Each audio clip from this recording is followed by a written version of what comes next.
Hi guys, it's Meagan here. Happy day 23 of Lent. My reflection today is about selfishness. It hurts to say that we are a very selfish society, and yes, we've known this, but to the level and degree that I've really recognized how selfish we are, actually pains me. I find it very disgusting. Um, Most especially, I'm referring to those who are on spring break um, and are just kind of gallivanting all over, especially in the beaches and pubs and bars. And their excuses is that I've planned this for months or I've already put money towards my trip. Those who are flying abroad still, um, you guys, it's not right.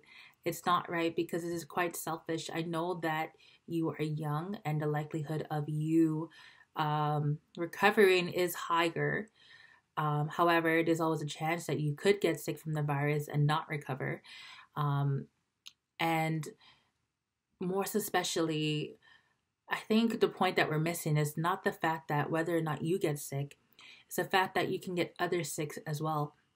And others, we talk about the elderly of our society and the vulnerable of society, especially those who are homeless or who have nowhere to go. And it's like, why are you risking their lives? You're not only risking your lives, but you're risking their lives. And you're risking their lives so that you can go on a beach and sip a martini or whatever it is because you just turned 21. And I'm saying this because I have seen countless interviews on the news about people who are just like, yeah, well, YOLO, live up. I'm like, that's nice that you want to live only once, but that's not fair to others around you. Um, and I was just reflecting, Lord, like, I am so, like, we're so selfish. Like, we're humans always like this. And I, it's hard to fathom. And at the same time, I was looking at the Bible and yeah, you know what? We were always like this. Unfortunately, this is nothing new. And we see this from some of the writings of St. Paul when he wrote to the Romans, to the Corinthians, to the Philippians, to the Ephesians, Thessalonians, the Galatians.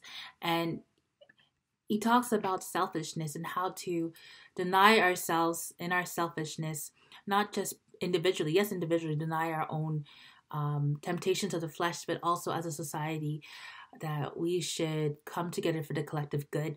One thing he says in, for example, in the book of the Philippians, do nothing from selfishness or empty conceit, but with humility of mind regard one another as more important than yourselves. And I think that's the most painful part is that people do not regard the other more than themselves. And this is nothing new, but I just think in this time when the world really needs cooperation, when the world really needs to stop and come together to end this virus. The saddest part is that it's not wars.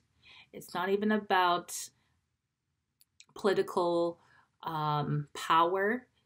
It's really just people wanting to party for their own selfish gain that is gonna it's gonna bring that makes it hard to work together to stop this virus. And I think as a younger person, I apologize to the older generations, and I find that we tend to get a bad rep, young generations, the millennials, Generation Z, from the older generations, and I usually disagree. But what I am seeing right now and today is really disheartening, and I hope that whoever is watching this, no matter your age, that you respect the life of all those around you and understand the severity of COVID-19 and understand that, yes, it may be hard because you're bored and restless at home, but if you're not a healthcare provider or someone who can help aid in relief and it is not necessary for you to go outside, then stay home. Really, stay home. That is helping more than you can imagine. We need to stop the spread of this virus, and I feel like those who aren't really understanding this, it is partly out of selfishness. And so if you're questioning, why must I stay home? Why can't I go out? I want you to consider your parents, your grandparents. I want you to consider your teachers, those who you respect,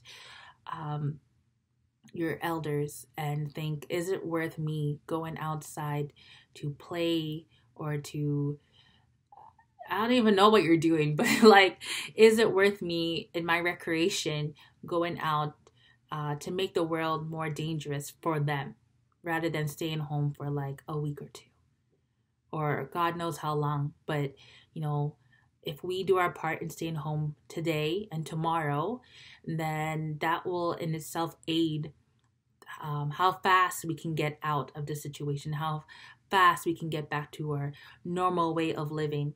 And so my reflection today is about caring for the other and putting the other first.